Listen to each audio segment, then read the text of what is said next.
Before we begin, I'd like to acknowledge the traditional custodians of the lands we're joining from today. I'm joining from Lisarow on the lands of the Darkinjung people. And I am joining from the lands of the Nyungbul people of the Bundjalung Nation. We pay our respects to elders past and present and extend that respect to all Aboriginal and Torres Strait Islander peoples here today. We acknowledge their deep and ongoing connection to land, waters, language and culture, and recognise that sovereignty was never ceded. This always was and always will be Aboriginal land.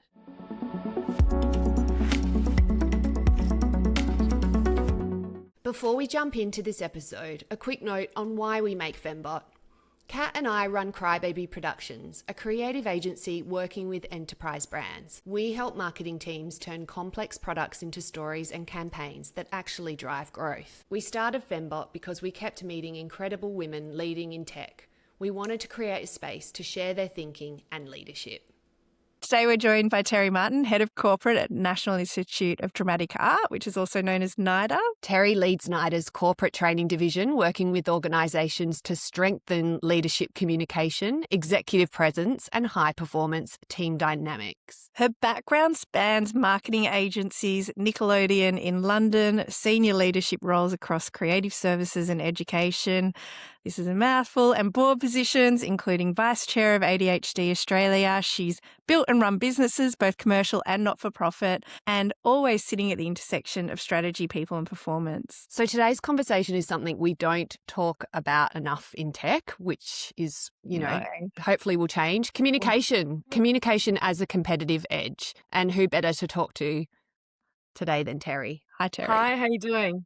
Sorry, you cut off a little bit there, so that's why I didn't respond very quickly. But yeah, how are you doing? Thanks for having me. I'm very excited to have a chat. I love tech and communication because we don't talk about it enough and why they're so important together. So yeah, I'm really looking forward to it. Yeah, so we definitely haven't kind of touched on this in the podcast yet. So when we think of NIDA, we naturally think of Australia's best actors and obviously then therefore their best communicators. Can you, for people that don't actually know what you do and what your job title is, can you explain what that is just to kick off? Yeah, of course.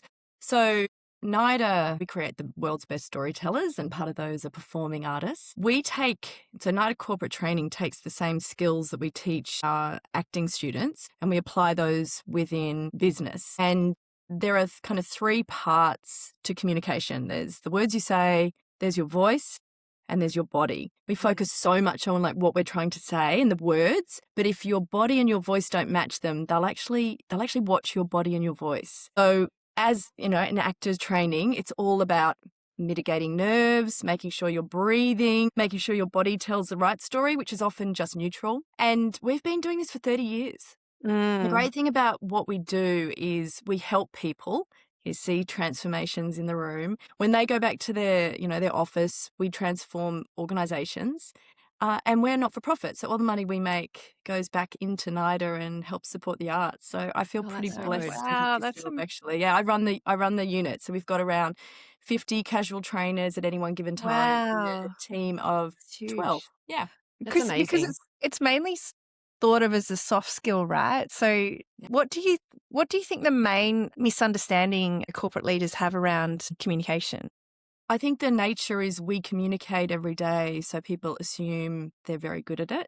But what is often missed is how you're actually coming across. So you might think you're a good communicator, you might think you're clear, but your team is just going, wow, what is going on here? I cut to the chase, you're not looking at me when you're saying it. I don't feel like you're genuine, you're waffling.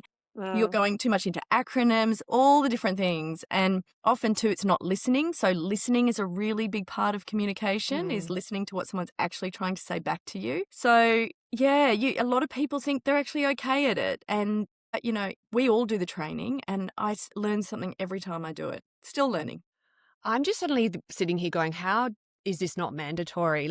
I'm going off a little bit on a tangent, but I always think people always say to me, you're very good with people. But yet I've learnt through my job that I'm terrible at delegating within the team and giving a clear brief. Do you think even through our education system, why is this not prioritised early? I don't know the answer to that question. I think if you take us back kind of 20, 30 years, if you think about the fact that if your friends wanted to call you, they had to call the home line and they had to speak to your mum first. And so, and all the different ways in which technology hadn't enabled us to shortcut communication, we were kind of forced consistently to have the uncomfortable conversations, have more conversations, have conversations with people much more senior than us. And so I think it was a naturally kind of created skill.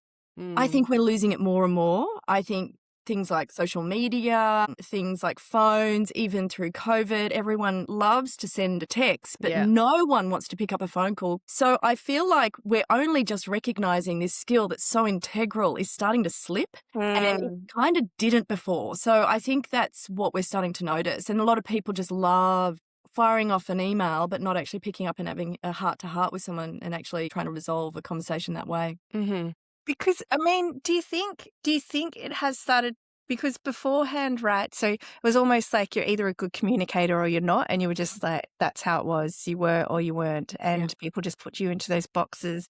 Yeah. Do you think technology has helped it slip, or do you think it's just shining a spotlight on those people that weren't able to communicate in the past before? I think a bit of both, but I think that people are getting lazy. I do love AI, but, you know, people are using AI to write text messages, prompts on dating apps, emails to bosses. Like, the more you're not flexing the muscle of communicating and you're leaving it up to something else, or you're not actually having the guts to say something really hard to someone, and how you think on your feet when you have to see someone's face as they take that information in, I think that muscle gets weaker and we just get worse and worse at it. I think it's a skill we've got to keep working at. That's so true. Like when it's like pitching, isn't it? Like when you're pitching all the time or you're going to meetings with new clients all the time, you're really good at it. And then if that lapses for a few weeks, you come back and you're like, it's a bit, you know, confronting at first. And then you get back, it's muscle memory.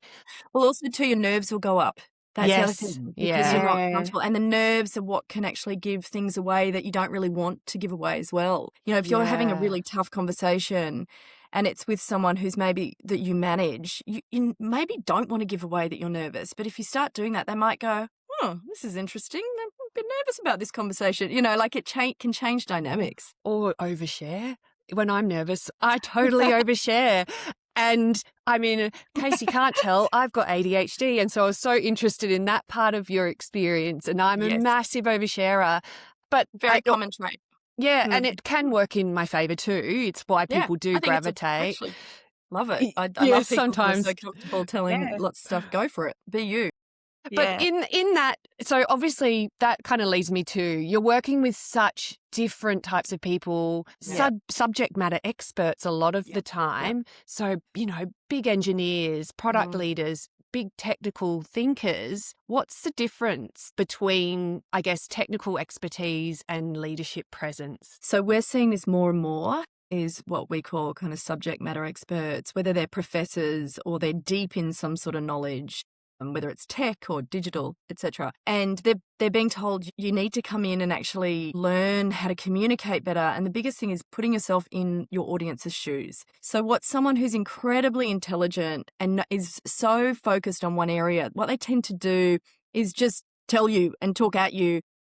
And you're sitting there going, hang on, wait, what? I don't fully understand this, because maybe I'm an audience that doesn't have the knowledge they have. Yeah. So a really good leader understands that they need to change their communication style to suit the audience. Not everyone has to fit around them. Like, that's a really, really good leader, is to walk into a room and go, oh, hang on a sec. This room doesn't actually get what I know. I'm going to have to tell it in a way that they just, you know, tell them maybe in anecdotes or a story, or maybe even just make it so it's like if a 15-year-old could understand this, then everyone in the room is covered. So I think that's the biggest key. You don't want people communicating with people and people are just like scratching their heads or they're like falling asleep just because you are talking at ends about what you know. And like I said, we get lots of people coming on our courses for this because it's a real skill to learn how to get out of that mindset of just talking at people, but actually really understanding what you're there to do and how you're there to communicate with them. Yeah, different levels of understanding within an organisation as well. So you don't want to be sort of come across as patronising one group, but then speaking too technically to another. Yes. Yes. How do you manage that? Yeah. So it's a really interesting one because we have two parts to our business. We've got public courses that anyone can just, go on to and sign up, and you'll be in a room with a cohort of people that you've never met before, all different levels of seniority, all different types of roles. We just teach the basic skills to be thinking about. We're not trying to make anyone an actor. We're not trying to make anyone perform. We're not trying to make anyone a carbon copy of anyone else. What we're trying to do is make you the best version of yourself. So if you're very timid, very shy, very quiet, we just want you to lift it up an octane so that your audience can actually hear you.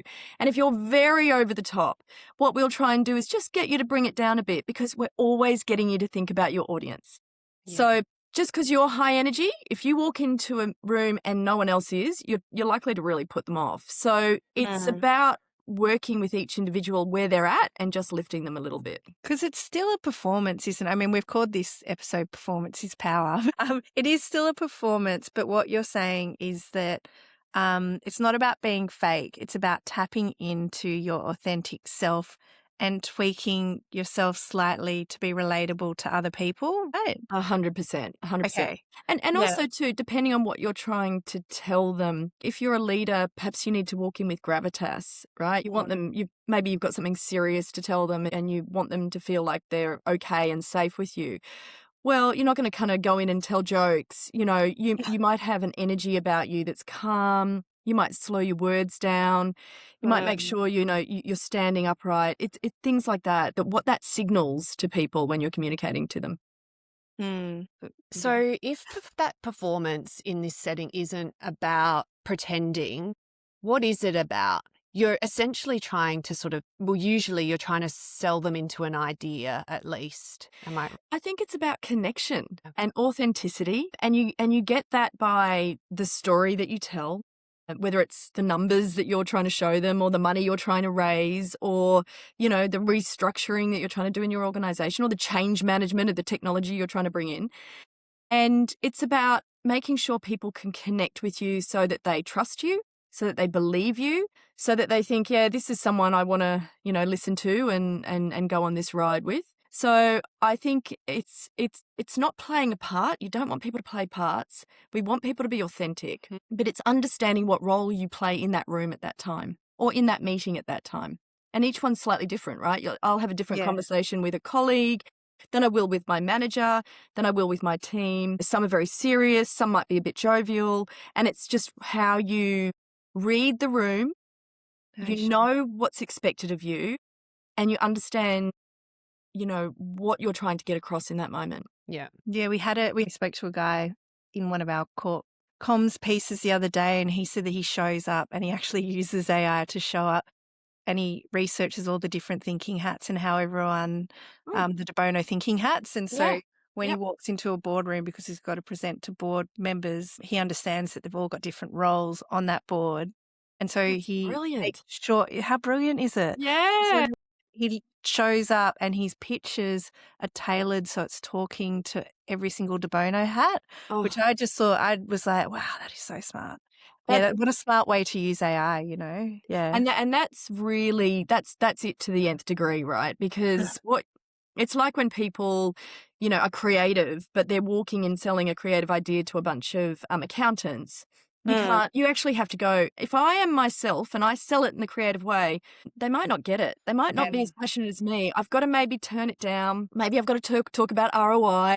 It's about kind of reading the room. And I think, it's not about not being true to yourself, but it's about recognizing who's actually listening to how you're talking and how they're going to take that information in. Yeah, well, connection, I feel like that's such a great way to put it. Leaders specifically as well. What have you seen I can imagine you get a few leaders that come in when shit's all collapsed, right? So they've come into you and they're asking for help because they've obviously not been able to communicate clearly for whatever reason. What are some of the impacts or the costs that you've seen when people haven't communicated clearly? Yeah, so we get coaching clients that we keep confidential, and they're usually very, very, very senior people who, for obvious reasons, don't want anyone to know why they're getting the coaching. But if people aren't clear on where you're taking the organization, what's the impact to my job, why do I have to change things, like whatever it is, why has this happened? What do I say to our customers?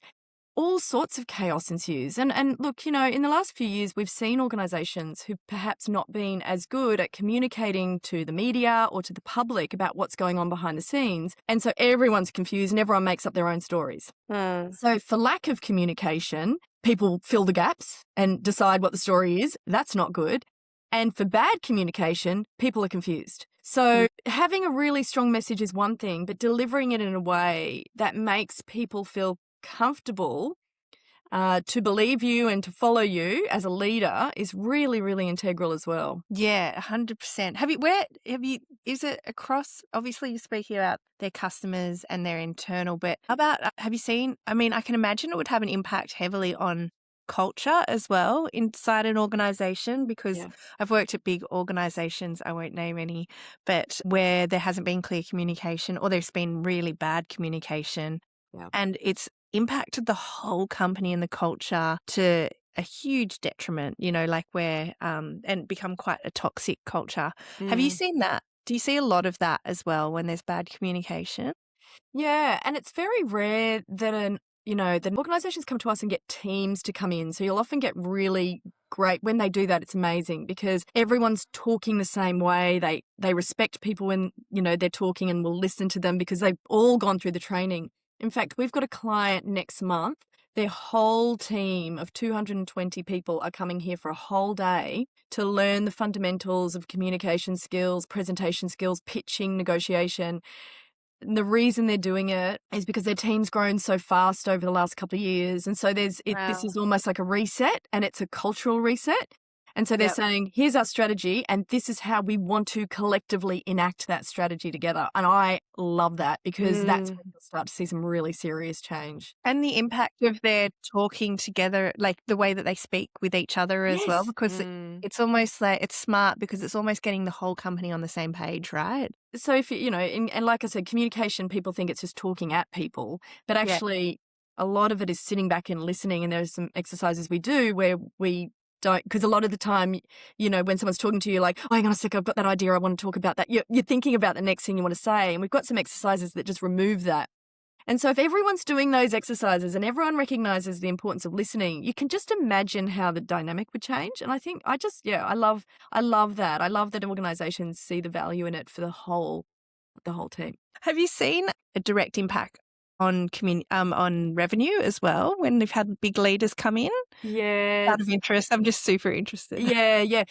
So we actually had a real estate client who did a communication training. Now you'd kind of go, oh, they'd be amazing communicators. But what was really interesting is one particular gentleman, he came with a case study. So he had a case study. He said, I've got this divorced couple who are coming to me and they want to sell their house. And so our tutor said, what would you say to them? And he was like, I'm so sorry about what you're going through.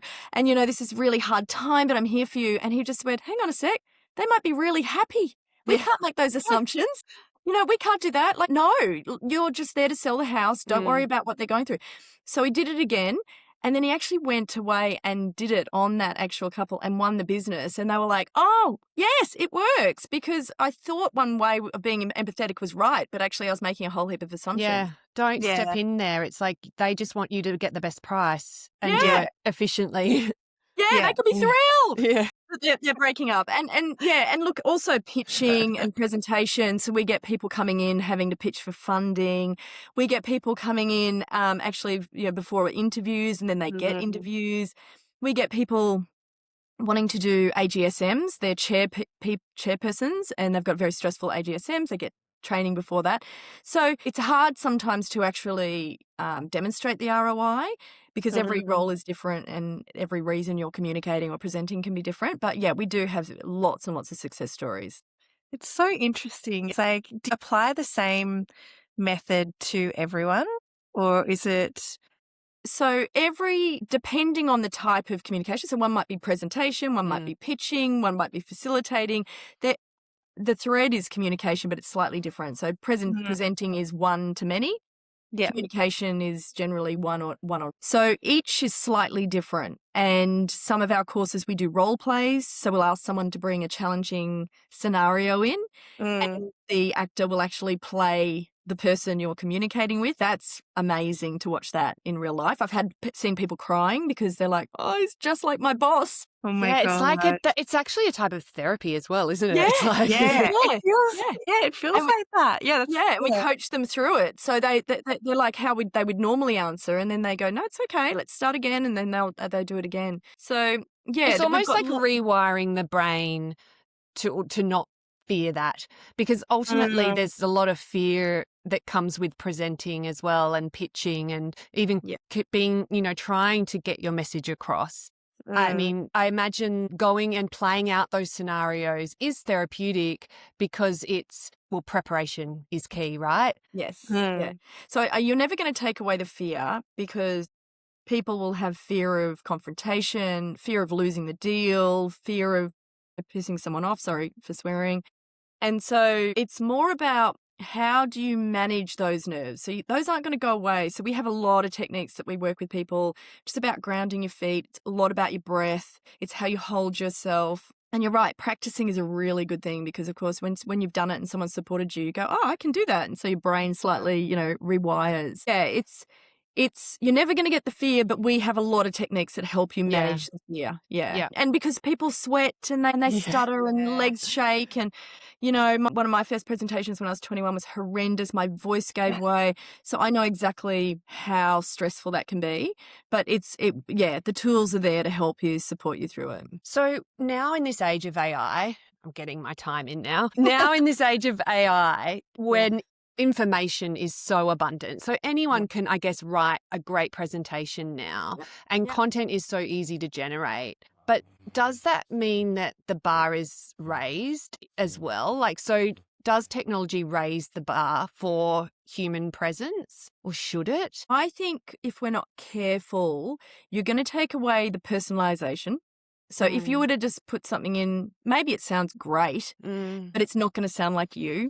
So that's one thing I would always be really careful with. I think that if everything sounds like AI, no one's going to connect. Like we still need to connect with humans. It's kind of like I did a panel a couple of years ago with the Honourable Victor Dominello, and he brought in a lot of technology into the state government. And he was just like, we still need communication skills, because we've got to, even if people are using technology, we've still got to bring them on the journey. Why are we doing it? What does it mean to you? That's scary. Maybe it is scary. What's the impact? How are you going to be supported? So, sorry, I've probably gone a bit of a segue there, but essentially, I think if we go too much down the AI, we're going to take away all the personality. And you yourselves know, right, with storytelling, is you connect with people when it's their story and they're telling. It might not be their personal story, but it's the way they tell it.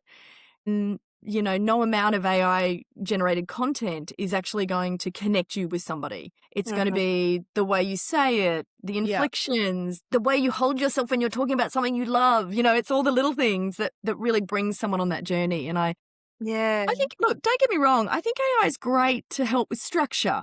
Or how do I write that thing that I've got 5 words for, but I just want it in one? Or, how do I kind of massage what I'm saying? But I would be very reluctant to use it fully. I think you'd be able to tell. Actually, you would. Yeah. Because when you think about your connections, I mean, I don't know about you guys, but the main time that I connect with people is where they're talking about the bad parts of them, or the things, the vulnerable parts of them, the struggles and things like that aren't said in a perfect kind of way. It's like you can really see that they're talking about them, and the people that you really truly connect to, they're the ones that are talking in that vulnerable ways.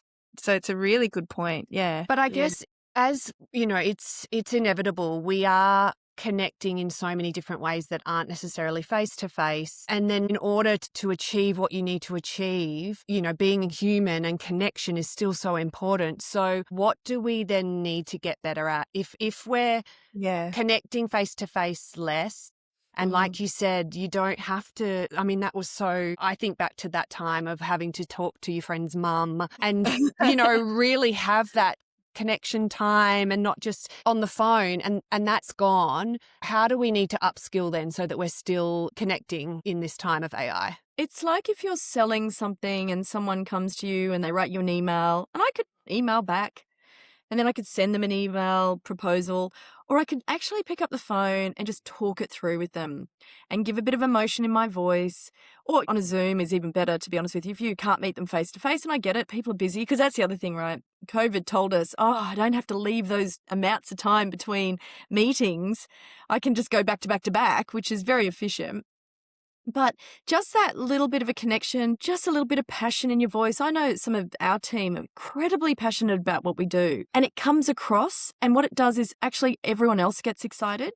So the interesting thing about our training is when you haven't done it, people are a bit like, what's so good about it? When you have done it, and I get people come up to me and go, I did your training 5 years ago. I still remember it. It was amazing. Like, we get 4.8 out of 5-star ratings consistently. And then people tell their friends about it or their colleagues. And so if you can talk about it, about the passion, we've got to find those moments to connect with people and not just send the email, not just sit in the Teams message. I think we've got to go out of our way, and people don't really want to. But we've got to. And that's hard to drill down into that younger generation. I mean, Kat especially, is like pick up the phone and talk it through with them, because so much is lost in tone over email. And it's also like the answer, you can get to it way easier on the phone.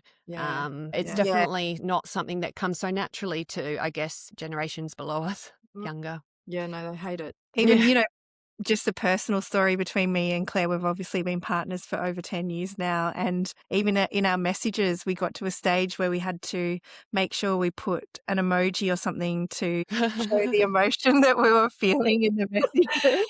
Because probably a good signal to pick up the because phone because we're busy, get frustrated, and the miscommunication would happen. So it was just a little thing that we had lost. You guys get along. Imagine if you're doing that with someone, a colleague who you're not that close to, and they're like, I didn't like that, but they don't tell you, right? And then that's eroded a little part of that, relationship. So I think the thing is, we've got to go back to old fashioned. No one wants to, but look, everyone's really lonely as well. Why is that? Well, because no one's actually picking up the phone and going and seeing people, and there's a lot of stuff. I'm not advocating going back years and years, but I think there's some things we could do better to kind of help ourselves. Absolutely. Can we talk specifically about women, especially in male-dominated environments like tech? Why is communication such a lever for influence? Oh, that's a great question. Look, I think because when you've got the room and you've got to talk, you've probably only got a certain amount of time and space to get your message across, and you need to get it across quickly, perhaps, or succinctly is even better. We have a course called Influential Women, and as the name suggests, it's just for women, a cohort of 8, and it's over 2 days. And I went and did one, and in that course, we had 2 opposites of the spectrum. So one woman came in. She was actually very tech savvy. She was a subject matter expert. She was very good at her job, been made a manager, very quietly spoken, really struggled, and had a conflict with a colleague who was her equal, and then now she was managing, and he did not like it. And so she just needed to learn to hold her ground and lift her voice a little more. And it was really wonderful to watch. She was going, I feel like I'm really loud. And we're like, you're not loud at all. And so again, there's some amazing exercises just to kind of really get someone out to focus on that. On the other side, we had some women who are very loud because they'd come from very male-dominated areas, and their belief was the only way to be heard was to be louder and really over the top. And what was really interesting is, as over the course of the 2 days, you saw them just being gentler. Actually, a bit of calmness, actually a bit of space in the way they spoke, actually a bit of seriousness was needed a little bit too. And it was just so fascinating to watch. And I think it's a really, really hard one, and I can't pretend to have all the answers. And I do have a really strong belief that we shouldn't just be pushing our women into training and say, you need to get better. We should be saying, hey, men, you also need to be better communicators. You need to listen. You need to let them talk. Don't talk over them. It's all that kind of thing. I'd love that we could do both, but we don't have a course for the men. Maybe we need to create. But I think what you're saying is true. The men that I've responded to in leadership roles that have really connected with me are doing the same thing. They're not shouting at you. They're calm, they're taking breaths, they're listening. It's the same skills, really, whether you're female or male, to be able to connect. But if you're in a audience. room of, men, Loud, equally women were like, hustling for attention or just want to talk over you, you learn bad habits. You learn to do the same. You learn that you've got to be loud to be over them. It's very, very tough, really tough. I mean, you've kind of already answered it with the examples of some of the women in that group, but what advice would you give? Because I'm sure so many of our listeners have had this happen. Women that really know what they're talking about, but do struggle to command the room or that command that meeting. I mean, Kat and I have been in so many meetings where, not so much anymore, but, especially like kind of in advertising, and where the men kind of just glaze over when you start trying to pitch in your idea or about business. And so in those situations, how can women sort of command that attention? There's a lot of different techniques and sometimes actually kind of calling people out. So I've seen it done where a role play was this person was constantly talking over and she was being coached to say, actually, stop, I'm talking. You would never think even the idea of doing that just fills me with dread. But actually, it was the only way that she could assist this woman to actually get this guy to stop. It's a pretty forceful thing to do, right? And you go, really? But it's like, if this is that bad that you cannot get a word in, you actually have to do something else. And it's not just your voice anymore. It's actually using your body. So I'm not suggesting that everyone does that technique, but there are a lot of different techniques that you can use that would enable you to have a little bit more gravitas and have a little bit more presence and a little bit more calmness. Could also be how quickly you react or answer somebody. Could even be like, excuse me, it's my turn. It takes a lot of bravery to do that, though, if you're in an environment where you haven't had it. And that's why the coaching really helps, because you can kind of practice and get better. Yeah. And understanding what would work in that situation. Because I guess if you're speaking to a potential client, you can't be so abrasive. Don't think that would go down a treat, would it? No, let's not do that. Let's not advocate for that for your listeners. Yeah, no. That's what my next question was. If they're more kind of on the, the other side, so they are a subject matter expert, but they're sharpening their presentations or pitching skills. Obviously, you're not going to do the stop thing. What are the most common mistakes you see in not being able to hold the room? First of all, it's actually your body language. Okay. So, slumped shoulders, playing with hair, sitting there like this. Like, part of it is actually holding your body up. And again, people feel very uncomfortable doing that. They feel like they're putting it on, but again, we have techniques to do it in a really cool way. And it's actually just about how you look like you hold a room. You've seen people that have walked in rooms and you're like, who's that? Like they've got auras, right? They have auras, and a lot of them, because they're very senior, they just have naturally gotten that over time. But take a look at what their body language is saying. Like, why is it that person has an aura? I bet you it's generally because they hold themselves. They're not like looking around the room like this. They're very casual in their kind of the way that they come in. They're considered. They're not rushing. When we're all rushing, oh God, where's my glasses? And doing that. That does not say you've got it all together. But when you come in and you might say, does anyone know where my glasses are? Like it's just different. It's just those little tweaks that you can do that kind of command presence. I think that's always the first kind of stage. And it's almost like a reassurance as well. Like, I mean, most audiences want you to do well, right? So there's nothing worse than when you can feel someone's nerves and you're like, it's going to be okay. You're almost trying to tell them with your eyes. So I guess, trying to even fake that you know what I mean? Like just slow it down and, fake it till you make it ultimately, because if you do slow down, you do calm down too. Yeah, and often what we'll do is before that we get them to a presentation, we get them to walk in. So it starts with the walk in. Doesn't start with the presentation. How are you walking in? Yeah. Are you considered? Because that's the first time someone will see you.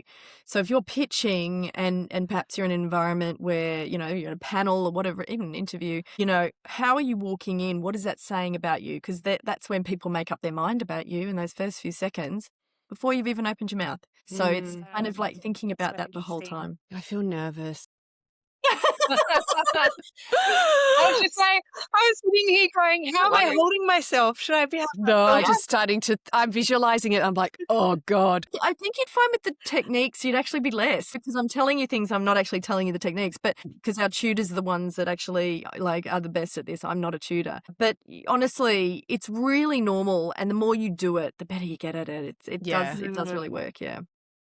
So going back to working with teams, which sounds like such a great approach for businesses, sort of doing it from the top down, what separates like technically strong teams from really high performing teams? I mean, I'm obviously going to say communication, but when I go back to that, think about a world where there's no communication, where you're like, what's going on? And your colleagues are kind of going, I don't know, why is she going into an office and we're not? You know, that creates stress, and bad communication just sends everyone, no one knows what's happening. Collaboration, but you know, that comes from communication. I think it's where you're willing to hear other people's ideas, and you work collaboratively as a team, even though you might have a very specific role. But when you know where your role fits in the grand scheme of things and where, you know, your colleagues does as well. I think those two things, I mean, there's lots of different other things that are really important for high performing teams, like clear strategy, clear goals, you know, being rewarded when you do well, things like that. But I do think communication underpins it all. So if you know what your goals are and you know what you're striving for, you know what role you play in the success of the organization or the team or whatever it might be, if you're rewarded and things like that, those all need communication. You know, everything needs communication in order for it to be successful. But I think we forget that. I think sometimes we just assume people just kind of know stuff. Just like how quickly can you tell when you walk into an organization where the communication is you know, hurting a company or helping a company? So this is my own personal kind of belief. I can tell pretty well because of what I've learned is what someone's body language is saying. So even an example I always say is like, you know, if you're like this, like think about the words I'm saying, but think about how I'm doing it. It's good to see you. Right? Now I've just told you it's good to see you. Okay. So if you wrote that on a piece of paper, you would assume that means that someone's does think. But when my body's hunched and I'm not looking you in the eye, I actually don't believe the words anymore. So so I look at people's body language, hunched shoulders. Are they turned with their back to somebody? Are they not giving eye contact? Then you're wondering, well, what's going on? Why do they not look confident? Why can't they look you in the eye? So they're the kind of things I look for and kind of go, is someone a good communicator or not? I don't often know. It's hard for me to know whether a whole organization is good because you can have pockets which are amazing.